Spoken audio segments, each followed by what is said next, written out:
Hi, I'm 19 Storm Track Chief Meteorologist Jeremy Landry. For this weekend, you're going to want to stay weather aware. We have multiple waves of storms possible each and every day, all the way from Friday night, Saturday, Sunday, Monday.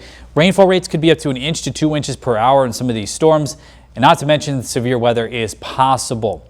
We take a look for Saturday through Monday. As I mentioned, you're going to want to be weather aware and have multiple ways to receive alerts. But note as well that this is not a full guarantee. The exact location of the heaviest rainfall can change. Even the timing could change. And that's because of a couple of limiting factors here that we'll see all the way throughout the weekend. The first thing is a stationary boundary or a stationary front will set up and already is setting up. And where that location is, the position, will determine where those storms are going to be fed into. So that is a big part in where and how much of this rain we're going to receive.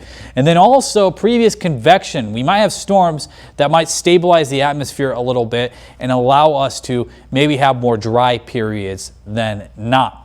So we're going to go over on Future Track. This is one model pointing out some storms, but we'll go over as we can't fully rely on models here. So we start with the overnight hours here with some storms that are moving through into Saturday morning. The timing of this, I will say, could be even earlier than this or even later. Just depends on how much convection we see. Then you head into Saturday afternoon where it looks to be nice and dry. Actually, see even some sunshine, but I will say we can't fully rely on this. We could see more storm development all the way through the afternoon, evening hours, despite what this model is showing. Just like what we had Friday night with some storms rolling through where it showed dry periods. Same thing for Saturday as well.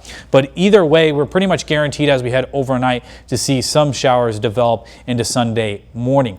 That could end up having another dry spell in the afternoon hours, like Saturday as well. Definitely be weather aware of the potential for more storms. But then once again, in the evening and overnight hours, you see another round all the way through Monday morning. So it really is the overnight hours where you see much of the rain develop. The question is in the afternoon. That will help more and more rain develop in our area, giving that potential for flooding concerns. When we take a look at a model here, this shows the La Crosse area from 1.5 inches to 2.5 inches. Some even could be higher in localized areas. That's especially the case those near and north of I-90. What I think we're going to see in La Crosse is at the least 1/2 inch. That most likely between 1 to 2. Any higher, it's going to be quite difficult. And I think that's going to depend on the afternoon storm. So anywhere that gets up that high, the afternoon storms is where we're going to look to achieve those higher totals.